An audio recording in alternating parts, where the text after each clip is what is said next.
What up, what up? Man, first off, let me apologize for falling off the face of the earth for a couple weeks. I've been watching, but just been kind of lounging around. Um, Here we are at UFC 102.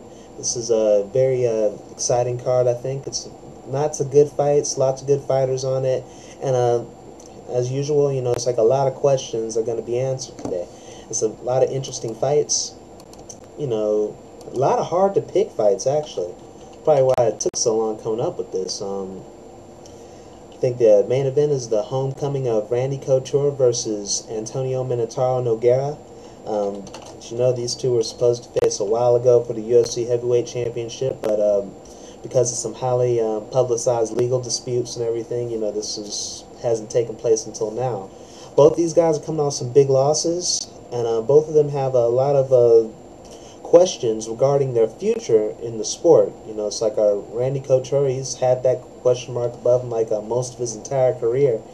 He's 46 years old, and even though he looked real good in his last fight, one thing I noticed, I think in his fights against Tim Sylvia and Gabriel Gonzaga, I noticed, of course he's got the bald spot and everything, but besides that, dude's pretty buff, he looks to be in great shape. But in the Lesnar fight, even though he looked pretty good, he started to look his body started to look kind of old, he started to have that little Jack LaLanne physique.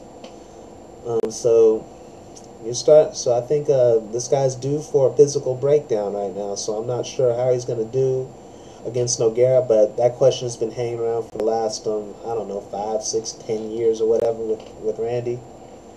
And even though his opponent is much younger, and Nogueira, I think when Nogueira's like 32, 33, he should be in the prime of his career, but however, dude is just taking a beating his whole entire life. And in his last fight, he looked really awful when he just got smoked by Frank Mir. He didn't hold his own like Randy. He just got totally dominated, and for the first time in his career, he got finished. So it makes you wonder how much does he got left in the tank. A lot of people would say that, Nogueira suffered from some health problems going into that fight, and it may not be the best representation of him, or the best representation of who he might be at this point of his career. But we'll find out here. It's hard to argue against the positional control that Randy Couture's wrestling has, and I'm not sure if Nogueira is going to be able to submit him from the bottom. Randy says he wants to keep it standing.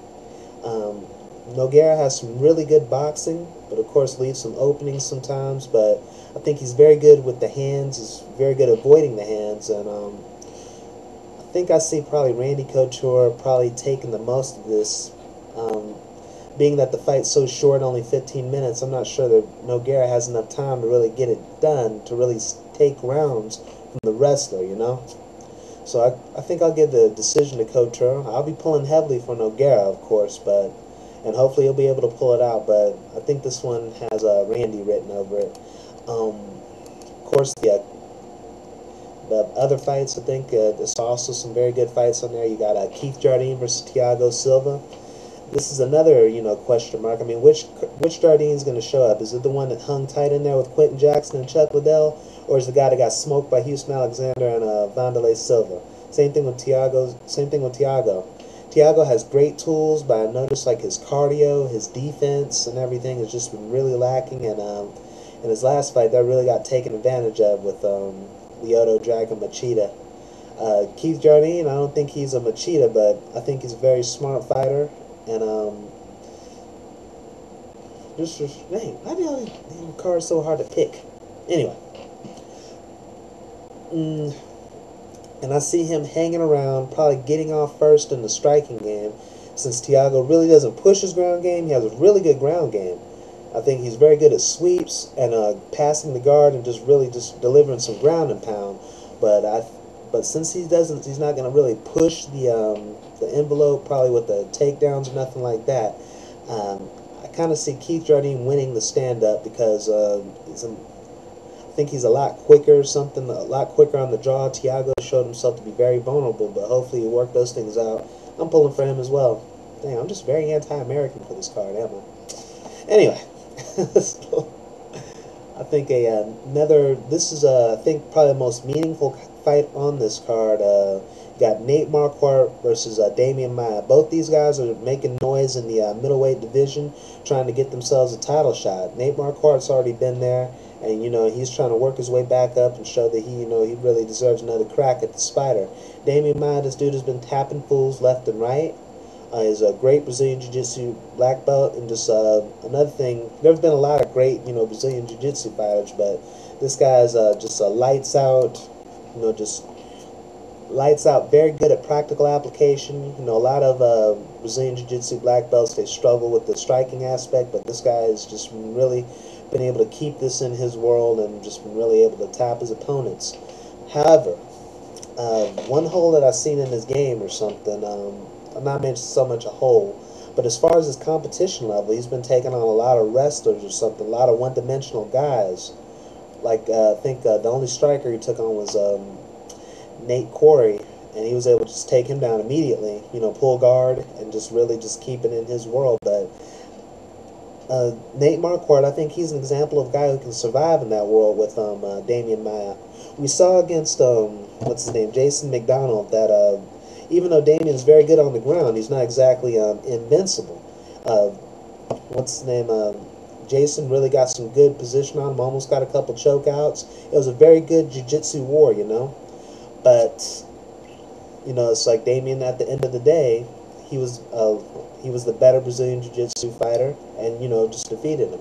However, you got a guy, Nate Marquardt, who's not only good at Jiu-Jitsu, who's also very good at striking, very powerful. And he's very good at, he's a very good wrestler himself, so he's not going to be easy to take down, and it's not going to be easy to keep down.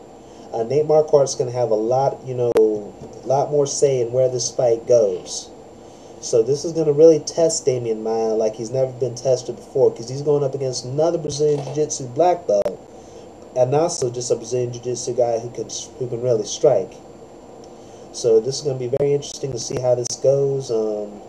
I think Nate Marquardt can stay out of trouble and probably get the decision off of this one. Might be a lot of decisions on this card. I think we see the return of Chris Lieben on this. Brandon Vera versus Krzysztof Szczecinski. That's going to be a very entertaining fight. I got Brandon Vera. Krzysztof, I think he hangs out with some very good wrestlers at Team Quest. He's got some very heavy hands. However, I do not think he has the technical striking of Brandon Vera with his Muay Thai.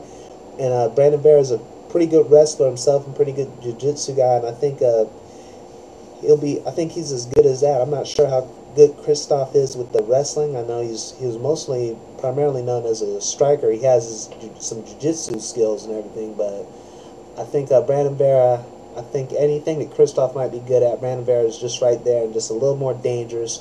So I got him winning that fight. Should be very good fights with everybody, and I'll be back with some more stuff hopefully after that. I'll try to be more on the ball for y'all, and I'll see you later, alright?